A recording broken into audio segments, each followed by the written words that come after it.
The caretaker identity nobody talks about. Hello and welcome.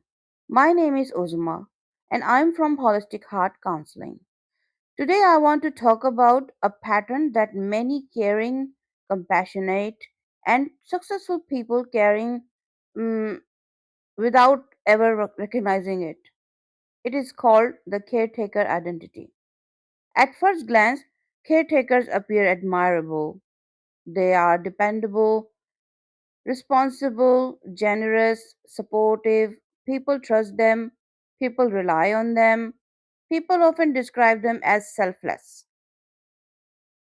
But beneath that image, there is often a story nobody sees, a story of emotional exhaustion, invisible pressure, unspoken resentment, and a growing sense that everyone else needs have um, become more important than their own.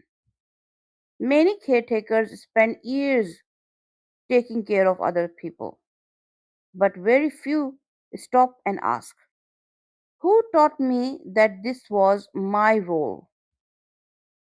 Who taught me that my value comes before helping? Who taught me that my needs should come last? Because the caretaker identity is rarely a personality trait. More often, it is a survival strategy, a strategy that once protected us, a strategy that once helped us feel loved, accepted, or needed, but a strategy that can eventually become a burden. Today, we will explore where this identity comes from, why so many strong people develop it, what it secretly costs, and how healing begins. Because understanding your pattern is not about judging yourself, it is about finally understanding yourself. And that understanding can change everything.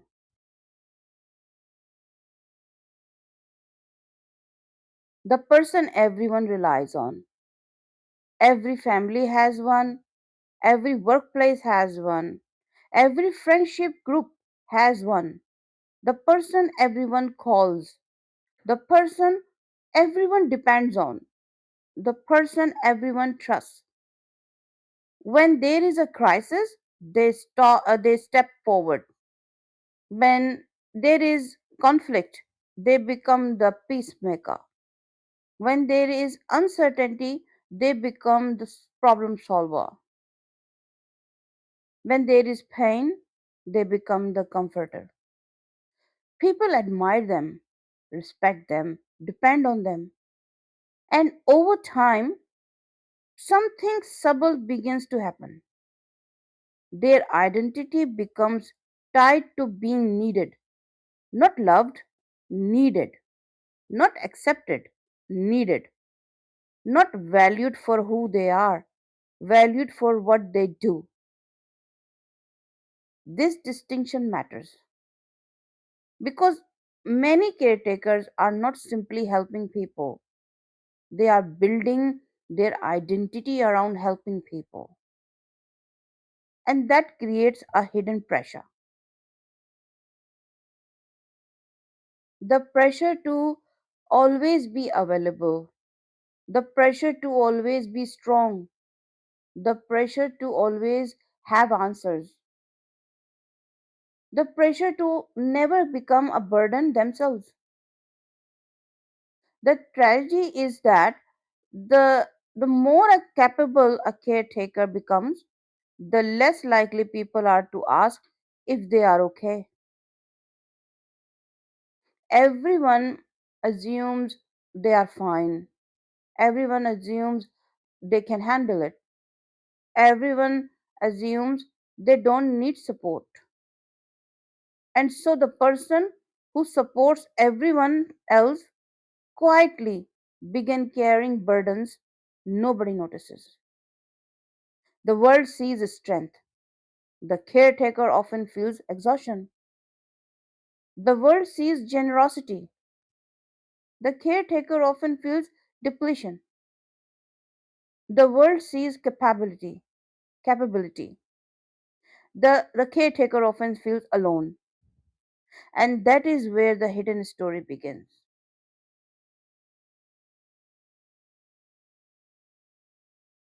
The hidden contract. Many caretakers live according to an invisible contract, a contract they never consciously signed, yet one that shapes their entire life. The contract sounds something like this: if I take care of everyone else, I will be valued. If I help enough people, I will be loved. If I become indispensable, I will never be abandoned. If I am useful enough, I will matter.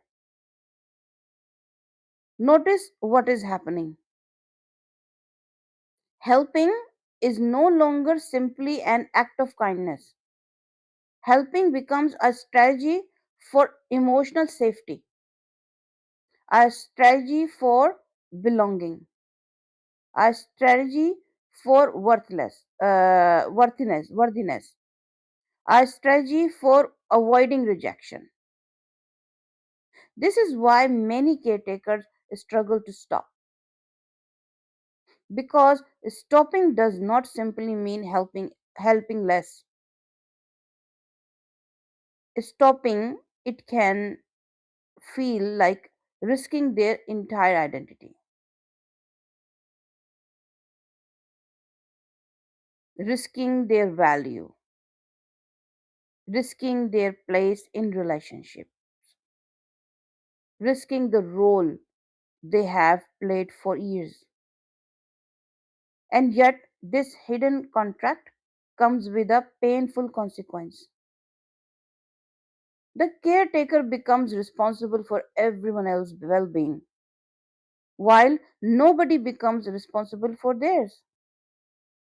Eventually, they begin asking, why am I so tired? Why do I feel invisible? Why do I feel guilty when I rest? Why do I feel anxious when I say no? The answer often lies within this hidden contract. Because whenever our worth becomes dependent on what we do for others, exhaustion becomes almost inevitable. No human being can continuously earn their value through service without eventually running out of emotional energy. And yet, this is exactly what many caretakers attempt to do. How the caretaker identity develops. The caretaker identity rarely appears in adulthood. It usually begins much earlier. For many people, it begins in childhood. Perhaps you were the responsible child, the mature child, the helper, the one who never caused trouble, the one who looked after younger siblings, the one who managed emotions inside the family, the one who learned to read the room before speaking. You may have learned that being helpful brought praise, being responsible brought approval, being easy to manage brought acceptance. Slowly, a powerful message formed: my needs come second, other people's needs come first. And because this pattern often receives positive reinforcement, It becomes deeply embedded. Years later, the child becomes an adult, but the role remains the same. Different people, different environments, same identity, still helping, still fixing, still rescuing, still caring. Many caretakers never realize they are living according to rules they learned decades ago, rules that once protected them, rules that once helped them survive, but rules that um but the rules that may no longer serve them. This is why healing is not about blaming your past. Healing is about understanding it. Because once you understand where a pattern came from, you gain the power to choose whether it continues. The rewards nobody talks about. If the caretaker identity is so exhausting, why do people hold on to it? Why do people hold on to it? Because the caretaker identity does not only create pain, it also creates rewards, hidden rewards, psychological rewards, emotional rewards, rewards that many people are not consciously aware of. For example, caretakers often receive appreciation, recognition, validation, respect. People need them, people rely on them, people praise them, and for a moment that feels good. It feels meaningful. It feels important. It feels safe. The caretaker becomes the person everybody trusts, the person everybody calls, the person everybody depends on. But beneath these rewards, there is often a deeper emotional need, the need to feel valued, the need to feel worthy, the need to feel connected, the need to feel important. And gradually, a dangerous belief can develop. If people stop needing me, will I still matter? This is why many caretakers struggle to rest, struggle to say no, struggle to step back, because helping others is no longer simply an act of kindness. It has become part of how they experience self worth. The challenge is not learning how to care less. The challenge is learning how to believe you are valuable, even when you are not helping anyone, because your worth was never supposed to depend on your uselessness, yeah, your usefulness. Your worth exists independently of your role.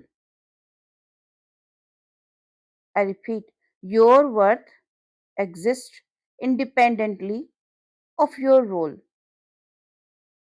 and that realization is often where healing begins.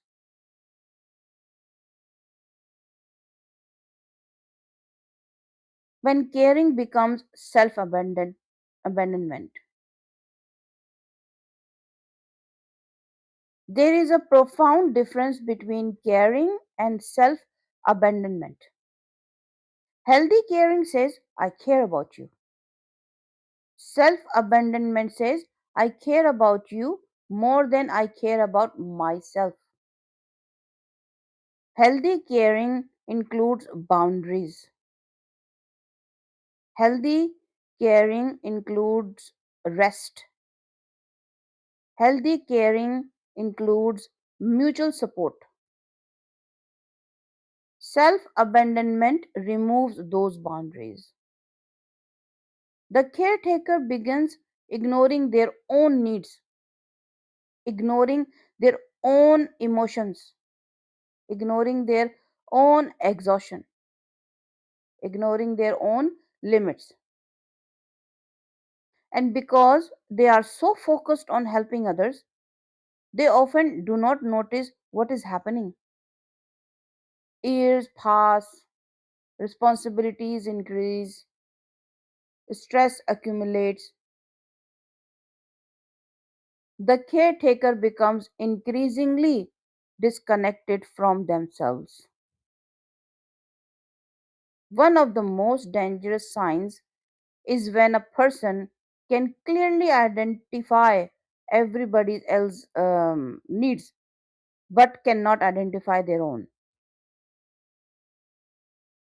They know what their partner needs, their children needs, their friends needs, their clients need, their colleagues need. But when asked, what do you need? They struggle to answer. This is where caring becomes self abandonment. Not because helping is wrong, because helping has become more important than the self. And no relationship can remain healthy when one person's need constantly disappear from the equation.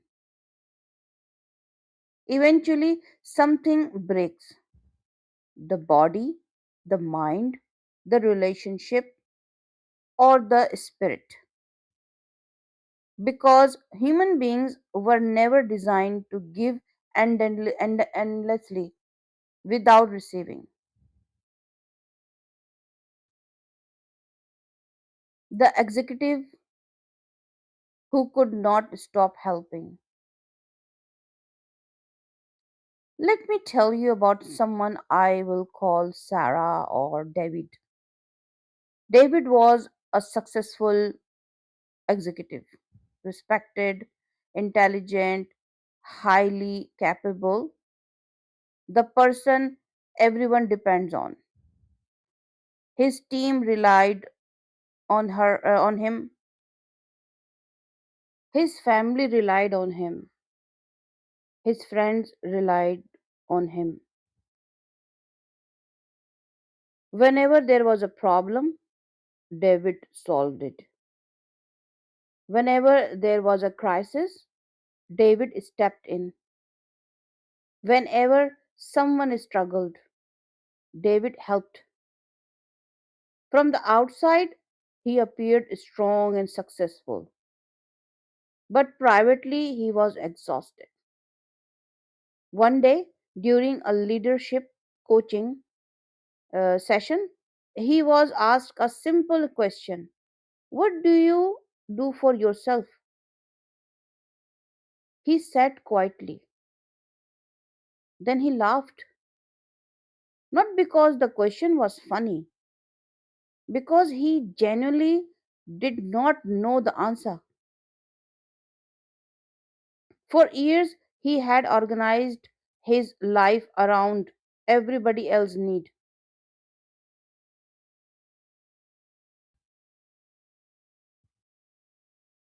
His success, his leadership, his relationships, everything resolved around helping.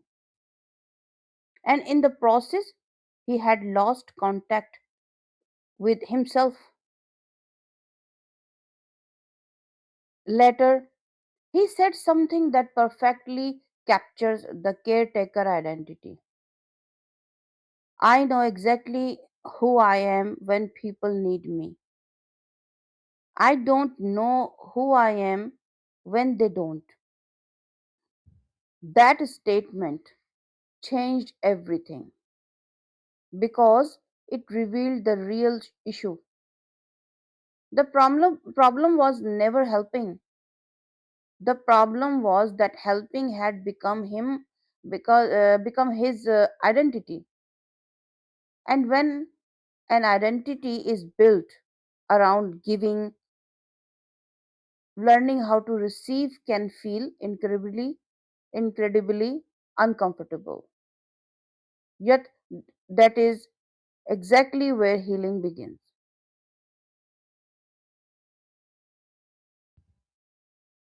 The hidden cost, the price no one talks about. The hidden cost of the caretaker identity rarely appears immediately. At first, helping feels rewarding, meaningful, purposeful, even noble. But over time, the costs begin to emerge. Many caretakers experience chronic exhaustion, not because they are weak, but because they have been caring too much for too long. Many experience resentment, not because they do not love people, because they quietly wonder why nobody notices how much they give. Many experiences loneliness, not because they are alone, because nobody seems to know who they are beneath the role.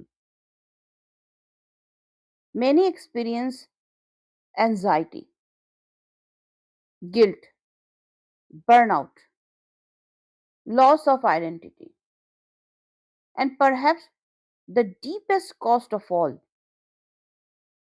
they forget who they are outside of helping. The caretaker becomes so focused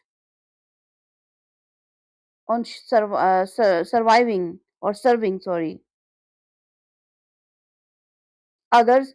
The caretaker becomes so focused on serving others that they lose connection with their own dreams, their own desires, their own purpose, their own voice. I repeat, the caretaker becomes so focused on serving others that they lose connection with their own dreams, their own desires, their own purpose, their own voice. Eventually, life becomes centered around everyone else's well being, and their own self, slowly disappears. This is why healing the caretaker identity is not about becoming selfish, it's about becoming whole again. It's about remembering that your needs matter too, that your feelings matter too, that your well being matter too, and that caring for yourself is not a betrayal of others. It is one of the most responsible things you can do.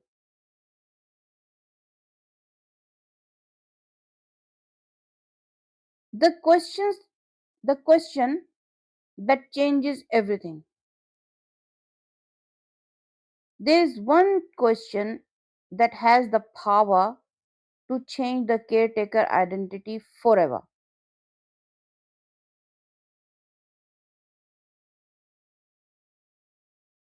It is a simple question, but it can feel deeply uncomfortable. The question is,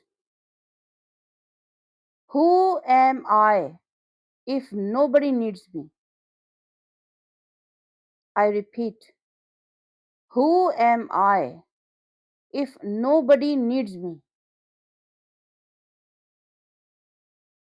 Take a moment and sit with that.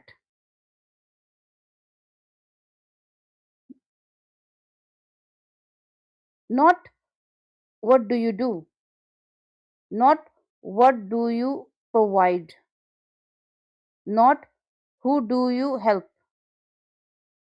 who are you?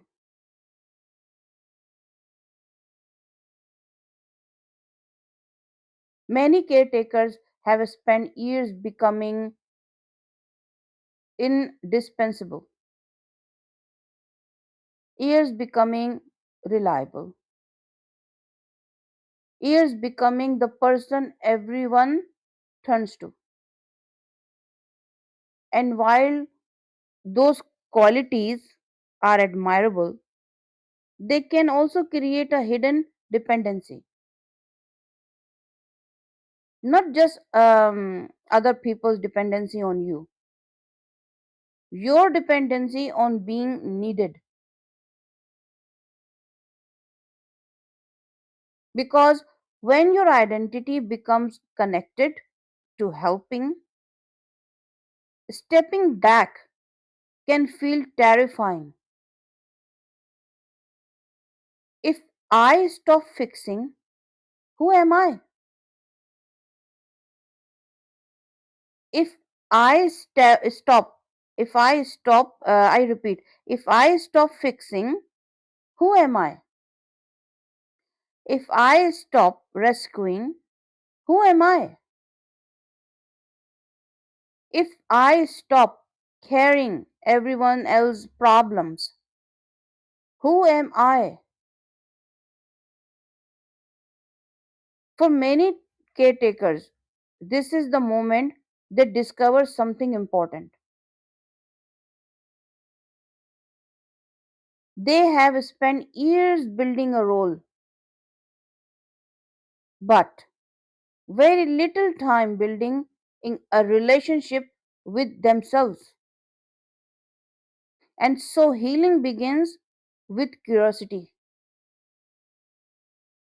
What do I enjoy? What matters to me? What gives my life meaning beyond helping others?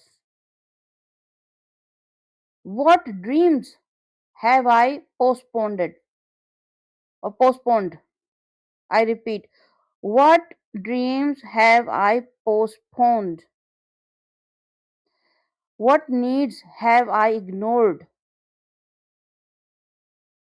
I repeat again, what needs have I ignored?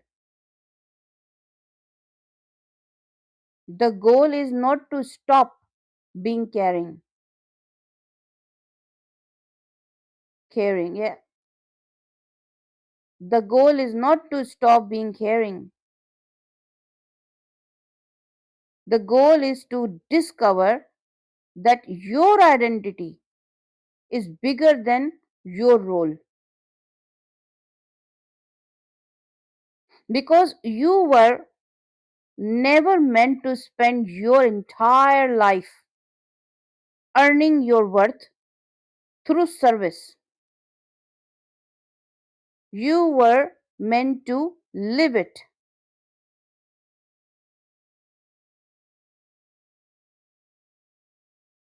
I repeat, because you were never meant to spend your entire life earning your worth through service. You were meant to live it.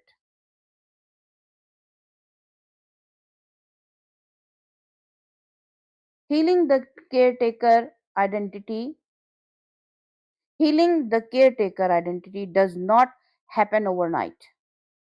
It doesn't. It happens one small decision at a time, one boundary at a time, one act of self respect at a time. The first step is awareness, recognizing the pattern, seeing it clearly, understanding how it developed. The second step is permission, giving yourself permission to matter, permission to rest, permission to receive, permission to say no, permission to have needs.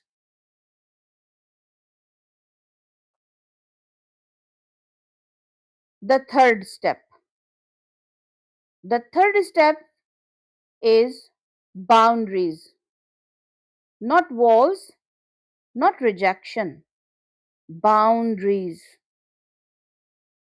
Healthy limits that protect both your well being and your relationships is boundaries, to put boundaries.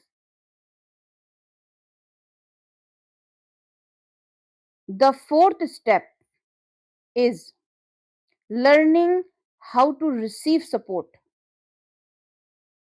Many caretakers are comfortable giving, always giving, giving, giving. Few are comfortable receiving it. Yet, receiving is a vital part of healthy connection. The fifth step, the fifth step is self-worth. Self-worth, learning that your value does not increase when your sacrifice, when you sacrifice yourself. I repeat, learning that your value does not increase when you sacrifice yourself. Your value does not increase when you become exhausted. Your value does not increase when you carry everyone else's burden. No, not at all. Not at all. Your value already exists. You are worthy because you are human, not because you are useful, not because you are productive, not because you are needed. As Brené Brown wisely said, we cannot give people what we do not possess ourselves. The healthier your relationship with yourself becomes, the healthier your relationships with everyone else become. This is beautiful. I repeat, the healthier your relationship with yourself becomes, the healthier your relationships with everyone else become.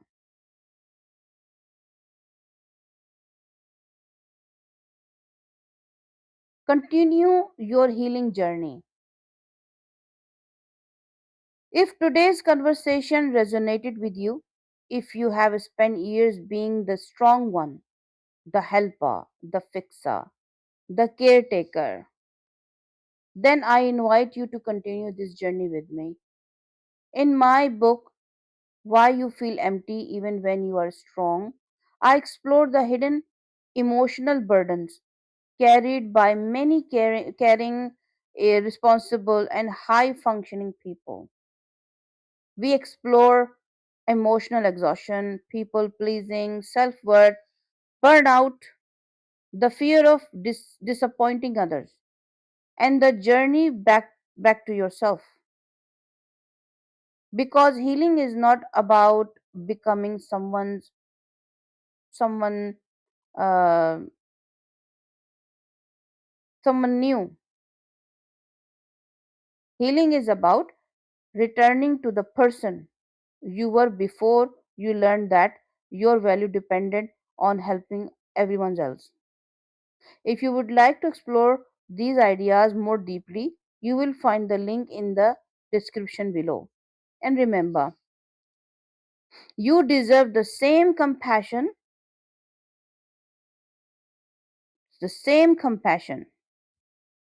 you so freely give to others.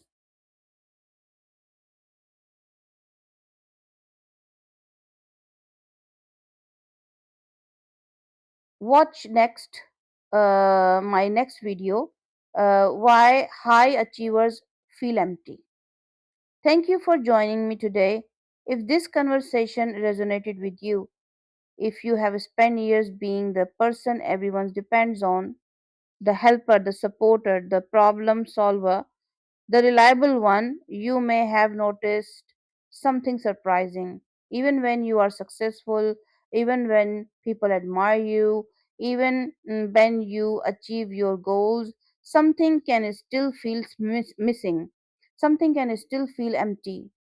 In my next video, why high achievers feel empty, we'll explore why achievement often fails to provide the emotional fulfillment people expect. We'll look at the achievement trap, when your worth depends on performance, success as a survival strategy, the loneliness nobody talks about, why nothing ever feels like enough, and the deeper emotional needs that success alone can never satisfy. Because sometimes the question isn't how do I achieve more. Some Sometimes the question is, why am I still empty after achieving so much? Join me in the next video, why high achievers feel empty. Until then, take care of yourself. Your healing journey matters. Holistic Heart Counseling: empower, heal, transform.